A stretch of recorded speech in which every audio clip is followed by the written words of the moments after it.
Hi everyone, and welcome back to Be Brave, Be You. And with me I have Vivian Williams. She is awesome.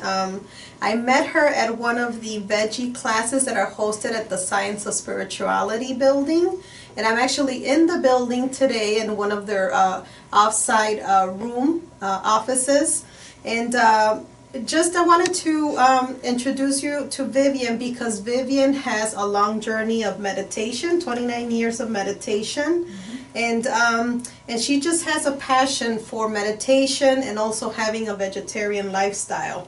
And so I wanted you to hear from her because she has awesome tips about, just living a more healthier lifestyle, making good food choices in your life, and just wanted to, know a little bit about you. And she's actually located in Racine, Wisconsin. So it's quite a distance from where we're at today. We're in Lisle. Again, the building is called Science of Spirituality, and she volunteers her time here. So that's awesome. And she's a proud mother of a son who is currently serving in the Army, correct? Yes. Okay. So, and I know that you work alongside your husband, right? For 29 years or so? Okay. Yes. Okay, awesome. So tell me a little bit what led you to become a member of the Science of Spirituality and what your role is here, and how are you hoping to help other people? Well, at the time I was searching for God. I was searching for a God that would embrace people of all religions, who would love people regardless of their background or where they lived. And my husband, Calvin, introduced me to this organization and the meditation that they practice. And the meditation is common across all religions. And I felt a real connection. And that's where my spiritual journey began. And I forgot the other two questions that you asked. That's okay, that's okay. So that led you to become a member of the Science of Spirituality through your journey of discovering, who God is and, what role He plays in your life. Yes. And so you wanted to find an open space where, it's just a space where they accept all different type of people and religion. But what kept you here, and how are you, because you're volunteering, obviously, you were at a workshop presenter at the last class that I was in. What keeps you coming back? And, what do you gain from all of this experience? And, tell me a little bit about, what struggles you went through. Were you always leading a vegetarian lifestyle? What was happening before the Vivian that is today, sitting with me today? Well, through the meditation, we learn to connect to that peace and that tranquility that is in all people. And when we are able to connect with that, then it becomes part of us, and then that part of us, when we interact with people, we share that peace and that tranquility and that love. And through the meditation, I've just gained so much that I want to continue meditating, but it's a gift that's free, and I've always wanted to share that with everybody. So that's why we do programs to share the meditation and the vegetarian diet with the community.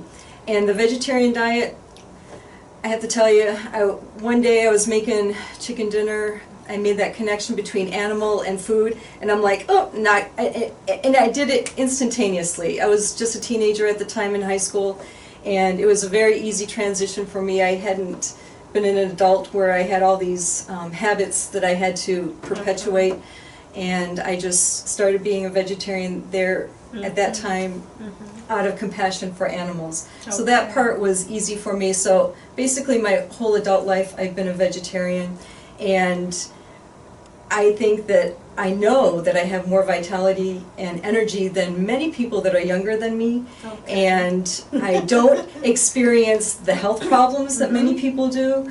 I'm not on any medications or anything. Good. So the vegetarian diet, if you eat a good, healthy vegetarian diet, yes, 10% of it's not so healthy, but I have some fun, and I enjoy my desserts and treats and things like that too. But it's been able to carry me through all the things that I want to do and have energy to do the things that I set my goals for and that I want to do on a daily basis, because I'm very busy right now. Oh, okay. So I have to keep up with things. And so what was your journey? Tell me a little bit about your journey through wanting to go into meditation. Were there any struggles that you went through, or anything that, you know, was kind of life-changing for you through, you know, through that journey? I wasn't seeking meditation. I was seeking a connection to God. And through the meditation, we gained that connection to God. And at the time, I was looking at this religion, they said only people from this religion can have success in spirituality. And then this other group said you have to follow this way. And I thought, God is all loving. He doesn't have walls between all the people. So I was just searching for that, and when I had found that connection, everything just clicked, and I just felt really comfortable embracing a meditation practice that could embrace all people. And is there a struggle? Sure. I think if you don't make time for meditation daily to nurture yourself, it's just like if you're trying to eat a good diet. You can't eat it once a year and expect it to have good results. Or an exercise program, you can't go to the gym only on January 1st and expect results the whole year. You have to do it on a consistent basis. So being consistent, I think, is a struggle, especially with being so busy and things like that.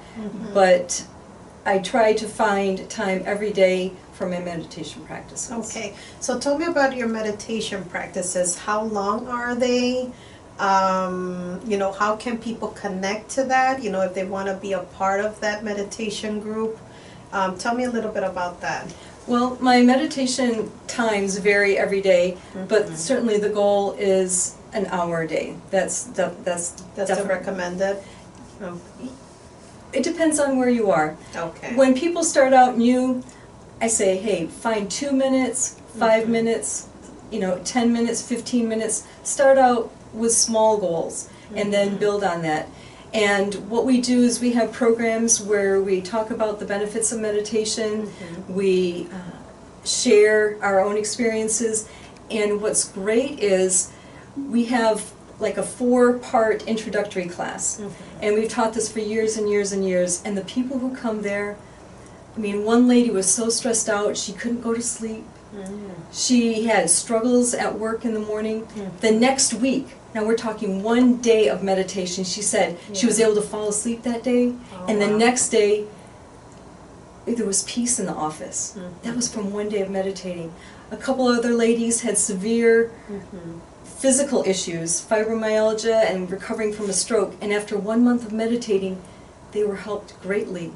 There's families that come and their kids learn to meditate too, and they report, wow, getting to school, the school routine in the morning is much more calm and peaceful. Other people have come in with a kind of a rough kind of attitude, and within a short period of time, they're transformed to be more loving and more gentle, and their friends like, wow, what happened to you? I want to learn that too. So just seeing the transformative power of meditation through the hundreds of people that have come to our center, it's just rewarding to be able to share that instead of just keeping it for ourselves. Yes. So how has it helped you on a personal level? You said you first started to meditate with the intention of getting closer to God. Did you achieve that, or what did you achieve through your meditation? Yes. I am definitely closer to God, and I think it works on us as we connect to that peace. We become more peaceful, and we become more loving. So can kind of smooth out the rough edges that we had, maybe from our growing up or just our habits, but becoming more peaceful and calm and loving, so that when you get a flat tire, just kind of take it in stride. When you get that unexpected bill, you're not as upset as you would have been many years ago. When things come at you in life, you can deal with them. My son is in Afghanistan, and everybody who hears that is like, wow. But I have a peace that he's okay, Yeah. that he is taken care of. So that meditation has really connected me to a peace where I can go through life and not have the severe ups and downs, be a little bit calmer. Yeah, so in essence, it's kind of like your me time, right? Yes. It's time that you spend dedicated to yourself, to help yourself internally. So, you know, when you're in that meditation state, I experienced it, my husband and I experienced it in one of the sessions. And I think it was with Dr. I can't remember. He has a lot of years of experience doing meditation. Dr. Gruff? I think so. And so we sat there, you know, and he told us, you know, kind of the you know, the steps into going into meditation mode. And we were repeating a word in our mind. Yes. And so, you know, at the end of the session, I was amazed because I literally felt a light, like an internal light hit me from the top of my, you know, my head all over, and it kind of bathed me all over my body. Yes. And I did really feel like it was the touch of God. Yes. You know, and that, you know, because I'm gaining to get closer to God, you know, that's what I want. And that was my main intention. And then, you know, during the meditation, I know everybody goes for different purposes. You know, it could be less stress. You want some me time. You want to just kind of reflect on your thoughts, you know, get closer to God. My main thing was to get closer to God. And and so our instructor said, wow, you know, in the first session you got that. I'm like, I don't know how it happened. It just happened. And I did feel really relaxed that day. I want to do it again. So we are planning on coming again to, you know, be a part of that group. And so I get it. I get the benefits of meditation. Absolutely. Yeah, it's a really important aspect of, you know, just becoming a healthier you. Any other what are some of the things that you're involved in right now? You told me a little bit about, you know, being busy. What are some of the things that you're doing right now? Of course, working full-time, and we have a center up in Racine that we worked to grow. And is it like the Science of Spirituality? It is totally like this, but way smaller. Oh, okay. Racine, Kenosha is a smaller community, so it's very much smaller than this course, this beautiful, magnificent building. But it suits the needs for the community there, and we have weekly classes. We simultaneously hold an introductory class, which is 4 sessions, and then we also have, after you finish the 4 sessions, we have workshops. We also offer programs for children, so the children can learn to meditate, and so the whole family can come at once, and then everybody splits up for the hour depending on their age group or, you know, where they are, and then they can go home at the end of the day. Last year we also had teenage classes because we had teenagers, but they've gone on to the next level. So, and we also have excuse me, classes or sessions for our members to help us focus on our own spiritual growth and our own meditation. So we have those classes on a different night, and we have them in English and in Spanish. Oh, wow. And then also for the children on that same day. Oh, okay. And these are all free classes? They're all free. Okay. And I know here in Lisle, there are, all these workshops are for free as well, and all these veggie classes, right? Yes. Okay. Yes, we're That's all awesome. volunteers, so none of us get paid anything. We've received the benefits, so we just want to share that with the community. So what would you say to, you know, to our viewers that are thinking about having a healthier lifestyle? You know, want to learn how to meditate, want to get into more of a vegetarian lifestyle, or perhaps just a better eating lifestyle versus what the lifestyle that they're having now. What are some of the first steps that you would recommend to them? Or, you know, if they're struggling through that, what would you recommend? Well, I am assuming your viewers are across the world, so I would go to sos.org, that's scienceofspirituality.org, and we have many different programs across the world, so that's a great place to find out, is there something nearby that I can check out. Our website has articles and videos and different things to support the meditation practice on scienceofspirituality.org. And then on the vegetarian lifestyle, we do have a few articles on SOS.org about the vegetarian lifestyle, but we have a website called VeggieFestChicago.com. That's VeggieFestChicago.com, where you can get articles, summaries of interviews, recipes, information, everything to support your transition to a vegetarian lifestyle. But of course, the best way to learn is in person. Yes. So if you're able to come to our beautiful International Center here in Lisle, Illinois, we have classes every week. There's a program, so it varies. Our programs normally are on Mondays and Wednesdays in the evening at 7, and then on Saturdays we also have programs. We have a very, very large festival. People come from all over the world for this Veggie Fest, and it's August 10th and 11th. We registered. Yes, awesome. And what's great is there's free parking, there's free admission, there's free demonstrations on the vegetarian diet, free talks. There's so many talks, there's 3 talks going on at the same time. You can't possibly go to everything, so you really have to plan your day. And the only thing that you buy is the food that you eat, and if you want to bring your picnic, you can do that too.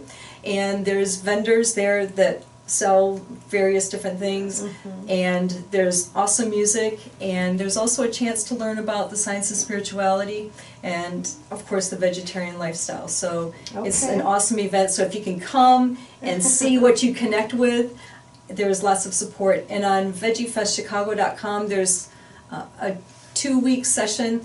It's called the Vegetarian Challenge. You just sign up for it and they'll send you daily emails to help you transition to that vegetarian diet. And of course here at the center we have classes on helping to transition to the vegetarian diet. Oh wow, okay. And the building is awesome. I mean, when you enter the building here, you sense like a sense of peacefulness, like a sense of like happiness. Like I don't know where it's coming from, but it's just, and the people are very friendly here. They're very welcoming. So what I would highly encourage anyone that's wanting to explore more into this stuff, to come out and check it out. The information is both in English and Spanish. Some of the staff here, I also believe I heard someone speak in Spanish. Yes. So, you could, feel free to bring family members, younger people as well. So just something worth checking into, and Vivian, thank you so much. Any other last parting comments that you would like to share with our group? I think that one of the things you mentioned about is how to be brave. And in human nature, we like people that are the same as us. So when somebody steps out and says, I want to try this idea, or want to do this, or I want to try this lifestyle, the people that are close to you that like to do things the way you've done them will try to discourage you from stepping out. That is really true. So I would encourage you, if you have a goal, listen to the people who are successful in whatever goal that is, whether it's being a vegetarian diet or having a business in a certain area. Listen to the people who are successful. Don't listen to the people who are not successful, even though they love you and they want the best for you. Sometimes their advice isn't always the best. Yes. So that's a good recommendation. Well, thank you so much, Vivian, and thank you for everything that you're doing for the community here, and thank you for your time. Oh, well, thank you very much for having me. Okay. It was pleasurable. Thanks. Thank you, everyone. Bye-bye. Bye.